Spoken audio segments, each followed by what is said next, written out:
आज हम आपको झारखंड की एक ऐसी प्राचीन मंदिर लेकर आए हैं जिसका इतिहास काफी दिलचस्प और अजीबोगरीब है। इस मंदिर के बारे में कई सारे लोगों की अलग अलग मान्यताएं हैं, लेकिन हम आपको बताएंगे कि आखिर ये मंदिर किस मान्यता के लिए ज़्यादा प्रचलित है और क्यों ये इतना जाना जाता है। ये मंदिर खास तौर पर जादूगोड़ा के अंदर है। जादूगोड़ा आम तौर पर माइनिंग के लिए जाना जाता है, लेकिन जादूगोड़ा के अंदर एक प्राचीन मंदिर भी होगी, ये शायद बहुत ही कम लोगों को पता होगा। जमशेदपुर के लोग बहुत ही कम आते हैं, यहाँ के लोग बहुत दूसरी जगह पर जाते हैं, देश के अलग अलग हिस्सों में घूमते हैं, हिस्टोरिकल प्लेस को एक्सप्लोर करते हैं, लेकिन शहर से सिर्फ 30 किलोमीटर की दूरी पर ये मंदिर है। और इस मंदिर के बारे में आखिर जानना दिलचस्प क्यों है वो हम आपको बताएंगे। ये मंदिर लगभग 50 से 60 साल पुरानी है। प्राचीन मंदिर तो कहा जाता है इसे, लेकिन जो लोग जानते हैं वो कहते हैं कि 50 से 60 साल पहले इस मंदिर की स्थापना की गई थी।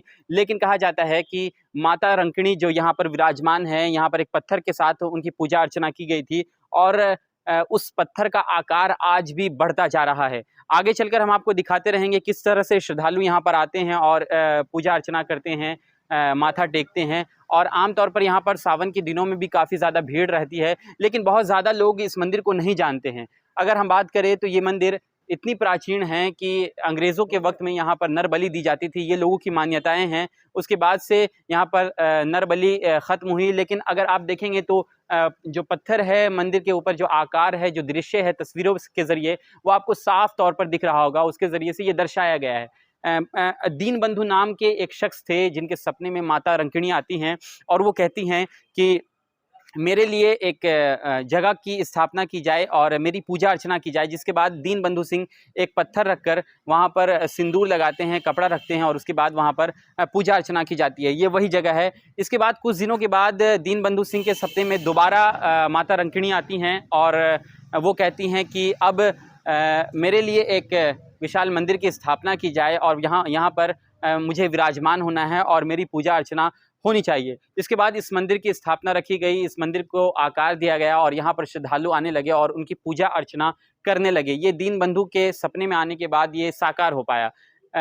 इसका एक और तर्क ये है और एक और मान्यता ये है कि कपड़गड़ी जो जंगल था, उस जंगल में माता रंकिणी जा रही थी और उनके पीछे एक चरवाहा आ जाता है। चरवाहा उन्हें खोजने लगता है, जिसके बाद वो वहाँ से कपड़गड़ी घाट पहुँच जाती हैं और घाट पहुँचने के बाद वहाँ पर एक धोबी कपड़ा धो रहा होता है, उसके कपड़े में माता रंकिणी घुस जाती हैं। जिसके बाद चरवाहा जब नहीं खोज पाता है रंकिणी को, उसके बाद वो वापस लौट जाता है और उसके बाद कुछ दिनों के बाद ये मालूम चलता है कि वो कपड़ा पत्थर में तब्दील हो चुका है। ये मान्यता है लोगों की, लेकिन आप क्या सोचते हैं इस बारे में? आप अपनी प्रतिक्रिया, अपनी राय बता सकते हैं। आपका क्या ख्याल है इस मंदिर को लेकर? लेकिन दिलचस्प और कहानियाँ और अजीबोगरीब कहानियाँ इस मंदिर को लेकर कई सारी हैं और ये मंदिर कई सालों से यहाँ पर बनी है, लेकिन बहुत ज़्यादा लोग यहाँ पर नहीं आते हैं। हालांकि इसके बारे में अगर हम बात करें, लोकेशन बहुत ही अच्छा है और बिल्कुल ही नेचर से भरपूर तमाम जो यहाँ पर अगर आप देखेंगे हरियाली है, नेचर है,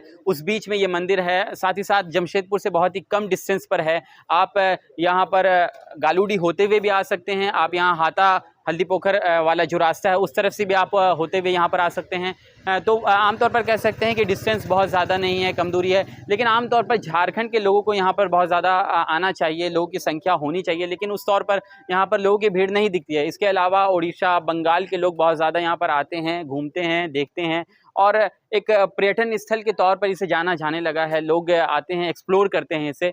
लेकिन आमतौर पर अगर हम कहें कि इसका डेवलपमेंट अगर होना चाहिए जिस तरह से, वो हुआ है कि नहीं हुआ है। लेकिन अगर आपको इस तरफ हम दिखाएंगे, इस तरफ भी दिखा दीजिएगा। जो सड़कें हैं मंदिर की, ये सड़कें बहुत ही अच्छी सड़कें हैं और जो ये पोटका विधानसभा है, एक पोटका विधानसभा के अंदर में ये आता है और यहाँ के विधायक है संजीव सरदार। संजीव सरदार ने बहुत सारा काम किया है इस एरिया में डेवलपमेंट के लिए और अभी भी इसके डेवलपमेंट के लिए बहुत सारी राशि जो इकट्ठा की जा रही है और आगे इसका और भी काम होना है, जिसको लेकर आम तौर पर हम देख रहे हैं कि इस इलाके में और इस एरिया का भी डेवलपमेंट इस मंदिर की वजह से हुआ है। और यहाँ से मात्र 7 किलोमीटर की दूरी पर पहाड़ बांगा है और पहाड़ बांगा वहाँ पर जो काफ़ी खूबसूरत जगह है, पिकनिक स्पॉट है, वहाँ पर लोग जाते हैं, पिकनिक मनाते हैं, घूमते हैं, तो वो भी बहुत अच्छी जगह है।